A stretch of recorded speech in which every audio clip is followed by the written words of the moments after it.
আসসালামু আলাইকুম প্রিয় শিক্ষার্থী, আশা করি তোমরা ভালো আছো। আলহামদুলিল্লাহ আমিও তোমাদের দোয়ায় ভালো আছি। আজকে আমি আমার 298 নাম্বার লেকচার শুরু করতে যাচ্ছি।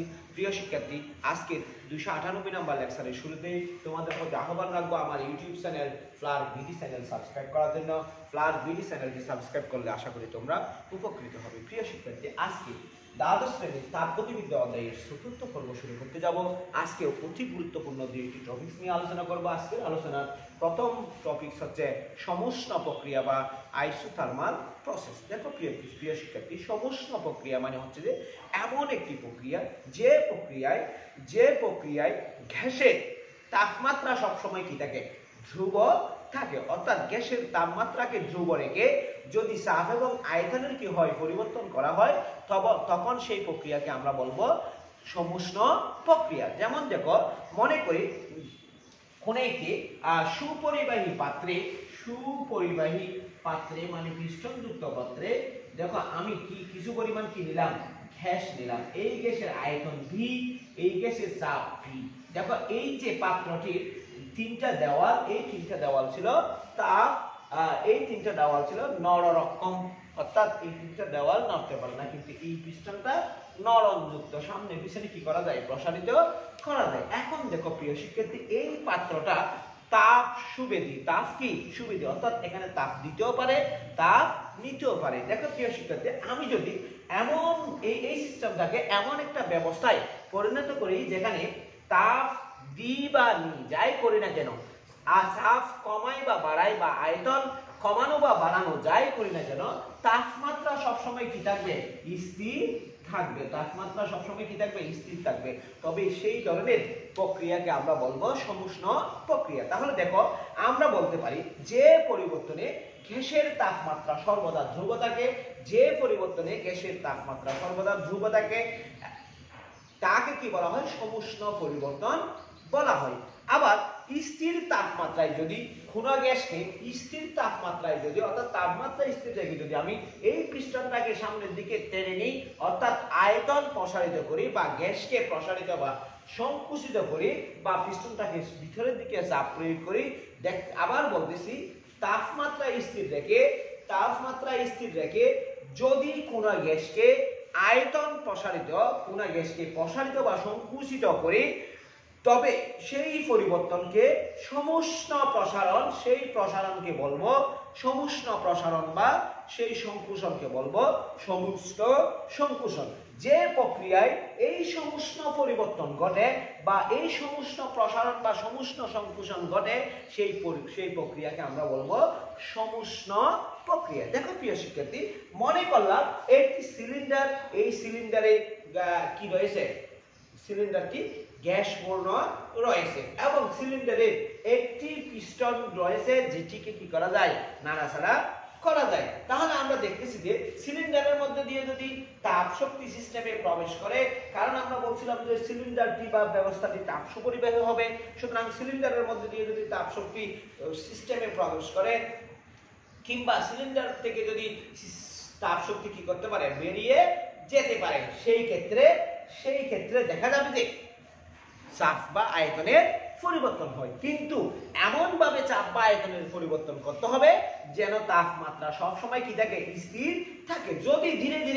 যদি সিস্টেমে খুব ধীরে ধীরে তাপ শক্তি সরবরাহ করা হয় বা খুব ধীরে ধীরে তাপ শক্তি কি করা হয়, অপসারণ করা হয়, সিস্টেমে খুব ধীরে ধীরে তাপ শক্তি সরবরাহ করা হয়, তবে গ্যাসের চাপ ও আয়তনের কি হয়, পরিবর্তন হয়, গ্যাসের চাপ ও আয়তনের পরিবর্তন হয়। অথবা আমি আবার বলতেছি, যদি সিস্টেমে খুব ধীরে ধীরে তাপ শক্তি সরবরাহ করা হয় বা সিস্টেম থেকে খুব ধীরে ধীরে তাপ শক্তি অপসারণ করা হয়, তবে সিস্টেমের মধ্যে কি ঘটে, ওই যে চাপ এবং আয়তনের পরিবর্তন ঘটে।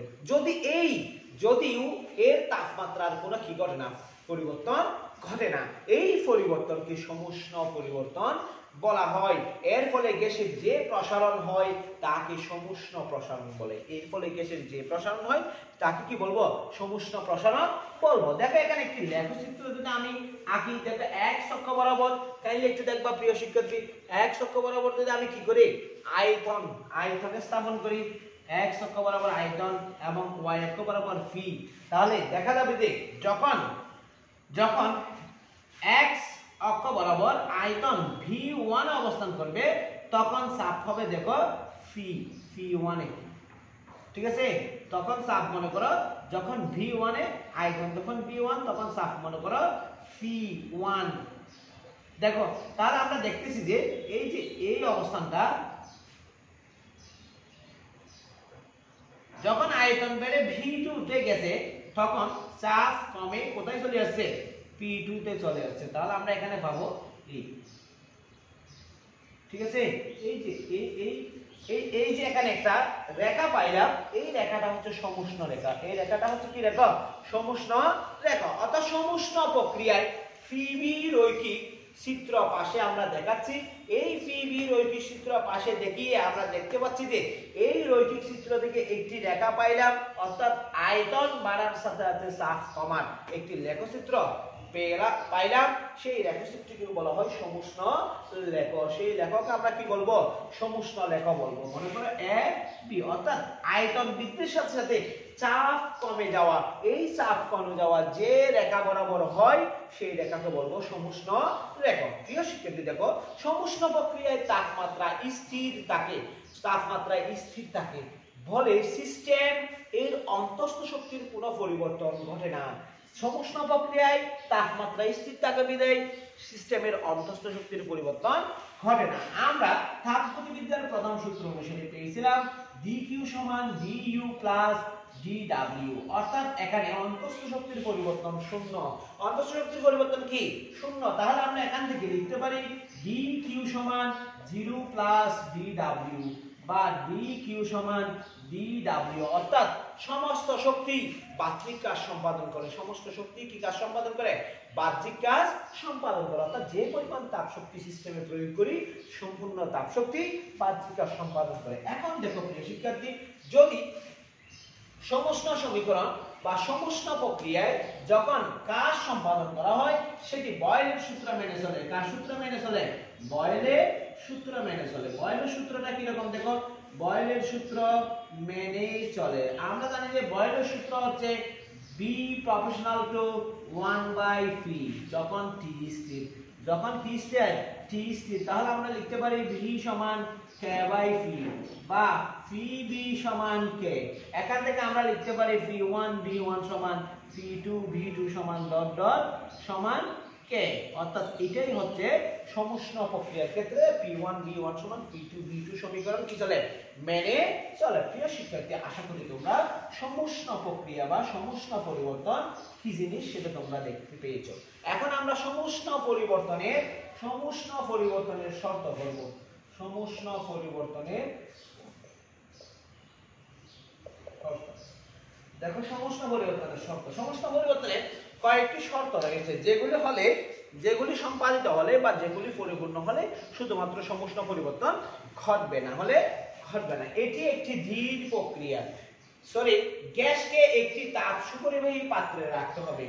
গ্যাসকে একটি তাপ সুপরিবাহী পাত্রে রাখতে হবে। গ্যাসকে একটি তাপ সুপরিবাহী পাত্রে রাখতে হবে। এই যে আমরা এখানে যে পাত্রটা নিয়েছিলাম সেই পাত্রটা কিন্তু তাপ সুপরিবাহী। পাত্রের পরিপার্শ্বের মাধ্যমে তাপগ্রাহিতা বা তাপ ধারণ ক্ষমতা উচ্চ হতে হবে। পাত্রে বা সিস্টেমে পরিপার্শ্বিক মাধ্যমের তাপগ্রাহিতা বা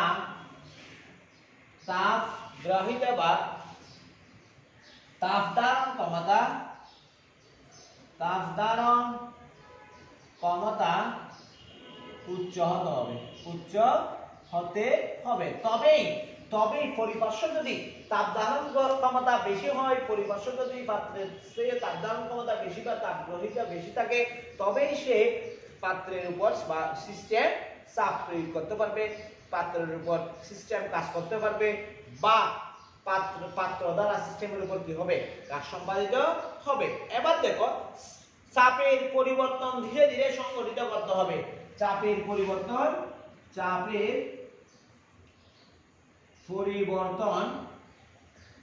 ধীরে ধীরে সংগঠিত করতে হবে। চাপের পরিবর্তন কি করতে হবে?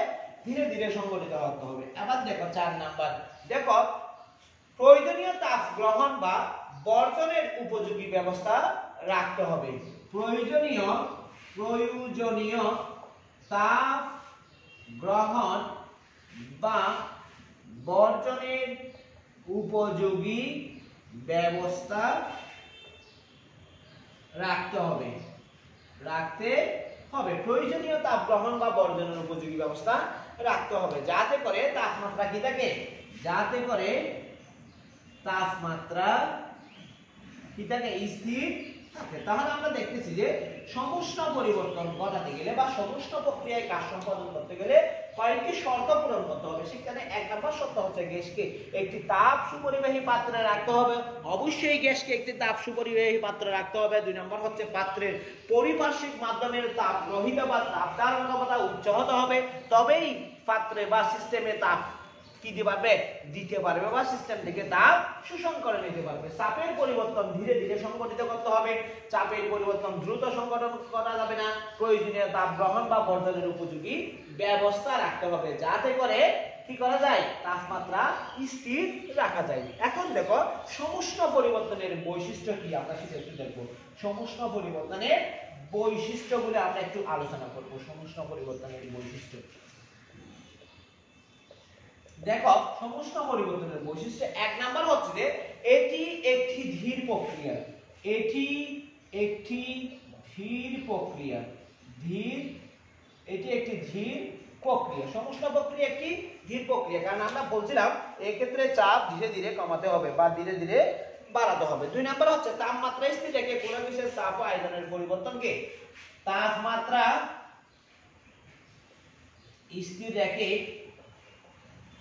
কোন গ্যাসের চাপ ও আয়তনের পরিবর্তনকে সমুষ্ণ পরিবর্তন বলে। সমুষ্ণ পরিবর্তন বলে। তারপরে দেখো প্রিয় শিক্ষার্থী, এই পরিবর্তনে গ্যাস প্রয়োজন মতো তাপ গ্রহণ বা বর্জন করতে পারে। এই পরিবর্তনে গ্যাস প্রয়োজন মতো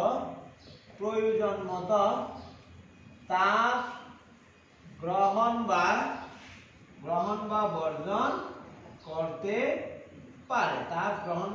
পারে। বর্জন করতে পারে। দেখো 4 নাম্বার হচ্ছে সমুষ্ণ পরিবর্তন বয়েলের সূত্র মেনে চলে। সমুষ্ণ পরিবর্তন বয়েলের সূত্র মেনে চলে। অর্থাৎ P1V1 সমান P2V2 বা PV সমান ধ্রুবক মেনে চলে। সমীকরণটি মেনে চলে। 5 নাম্বার হচ্ছে দেখো প্রিয় শিক্ষার্থী, সমুষ্ণ লেখা অপেক্ষাকৃত কম খাড়া। সমুষ্ণ লেখ অপেক্ষাকৃত কম খাড়া। চিত্র থেকে আমরা দেখতেছি যে লেখটা তৈরি হয়েছে, অর্থাৎ আয়তন V1 থেকে বেড়ে যখন আয়তন V2 তে গেছে, তখন চাপ পরিবর্তন করছে P1 থেকে P2, P1 থেকে কি P2। এই ক্ষেত্রে যে কাজ সম্পাদন করছে, যে পথে কাজ সম্পাদন করছে, সেই পথটাকে যদি AB দ্বারা চিহ্নিত করি, তাহলে এই AB লেখটি অপেক্ষাকৃত কম খাড়া। আশা করি প্রিয় শিক্ষার্থী তোমরা সমুষ্ণ পরিবর্তনের শর্ত এবং সমুষ্ণ পরিবর্তনের বৈশিষ্ট্য বা সমুষ্ণ প্রক্রিয়া সম্পর্কে তোমরা জানতে পেরেছ। আমরা এখন রুদ্ধতাপীয় প্রক্রিয়া সম্পর্কে আলোচনা করব।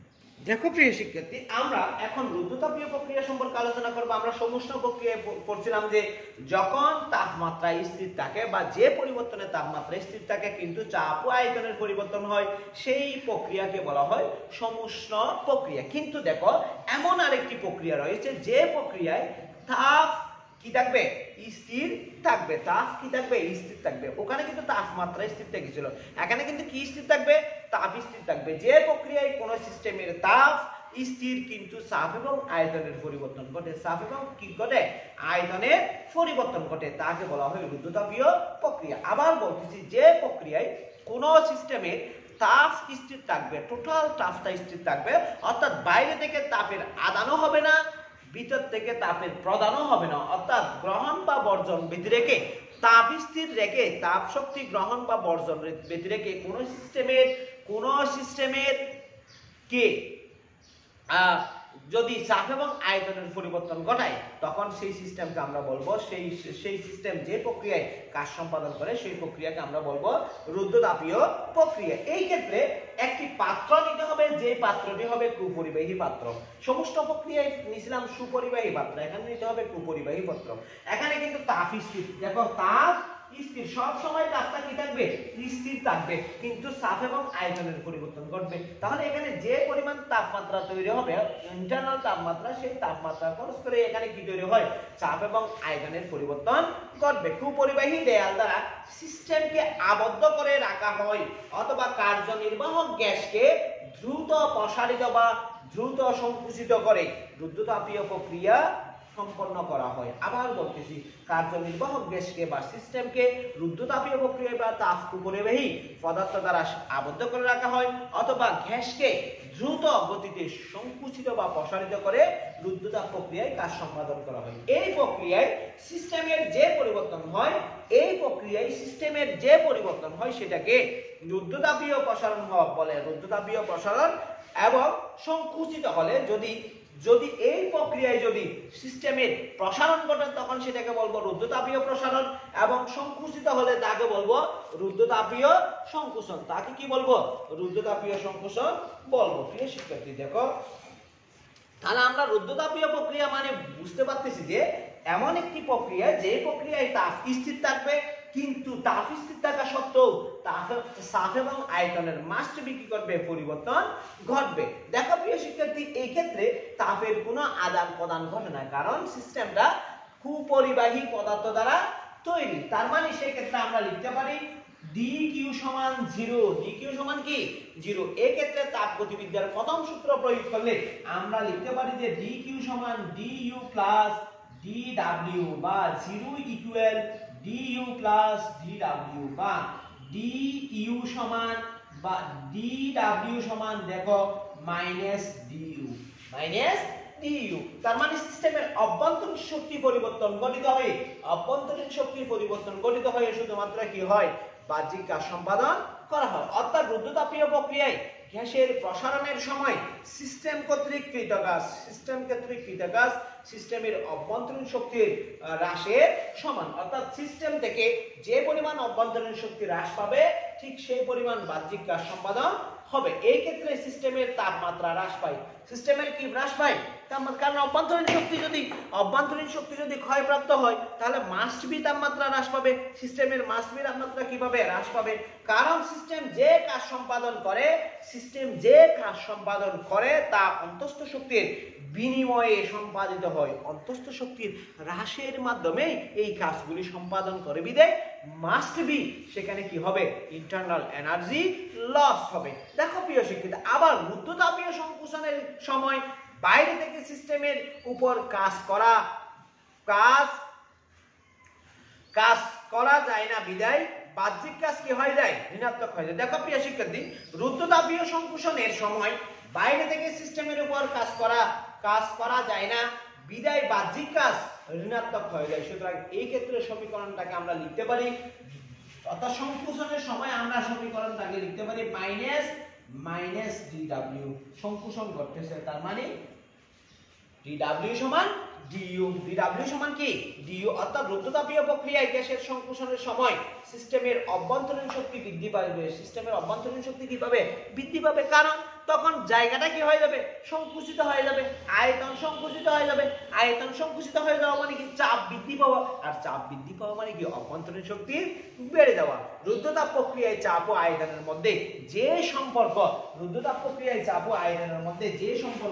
সেই সম্পর্কটা নির্ধারণ করা হয় ফি গামা সমান ধ্রুবক যেটা আমরা সমুষ্ণ প্রক্রিয়ার ক্ষেত্রে বয়েলের সূত্র পেয়েছিলাম Pv সমান ধ্রুবক, অর্থাৎ এই Pv সমান ধ্রুবককে সংশোধিত করে রুদ্ধতাপীয় প্রক্রিয়ার ক্ষেত্রে সেই সমীকরণটা দাঁড় করিয়েছে Pv গামা সমান ধ্রুবক। Pv গামা সমান কি?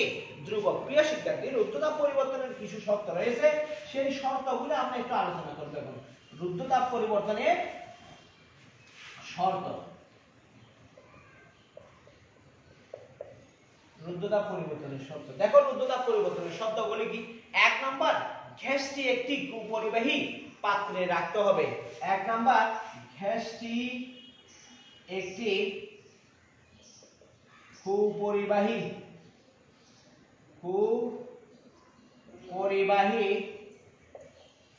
পাত্রে রাখতে হবে, যাতে কি হয়, কোনো তাপের আদান প্রদান না ঘটে, কোনো তাপের আদান প্রদান না ঘটে, যাতে কোনো তাপের আদান প্রদান কি হয়, না ঘটে। এরপর দেখো 2 নাম্বার হচ্ছে যে সিস্টেম বা পাত্রের পরিপার্শ্বের মাধ্যমে, সিস্টেম বা পাত্রের পরিপার্শ্বের মাধ্যমে তাপ গ্রহিতা বা তাপ ধারণ ক্ষমতা কি হবে? কম হতে হবে। কারণ কেন কম হতে হবে? কারণ এই ক্ষেত্রে সিস্টেম পরিপার্শ্ব থেকে তাপ নিবেও না, পরিপার্শ্বের সিস্টেম তাপ দিবেও না। চাপ পরিবর্তন খুব দ্রুত করতে হবে। চাপ পরিবর্তন খুব দ্রুত করতে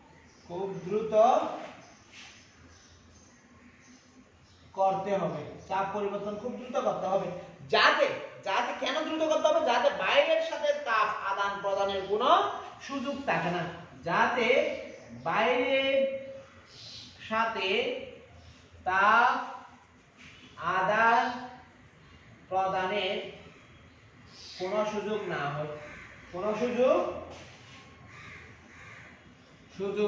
তাহলে এত দ্রুত চাপ পরিবর্তন করতে হবে যেন বাইরে থেকে সে চাপ নিতেও না পারে, চাপ দিতেও না পারে। আবার দেখো 4 নাম্বার হচ্ছে যে এই ক্ষেত্রে তাপমাত্রা স্থির থাকে না। তাপমাত্রা কি থাকে না? স্থির থাকে না, কারণ অন্তঃস্থ শক্তির পরিবর্তন ঘটতেছে। অন্তঃস্থ শক্তির পরিবর্তন ঘটবে মানে কি? অবশ্যই তাপমাত্রার পরিবর্তন ঘটবে, কিন্তু এই ক্ষেত্রে অবশ্যই dQ সমান কি হবে?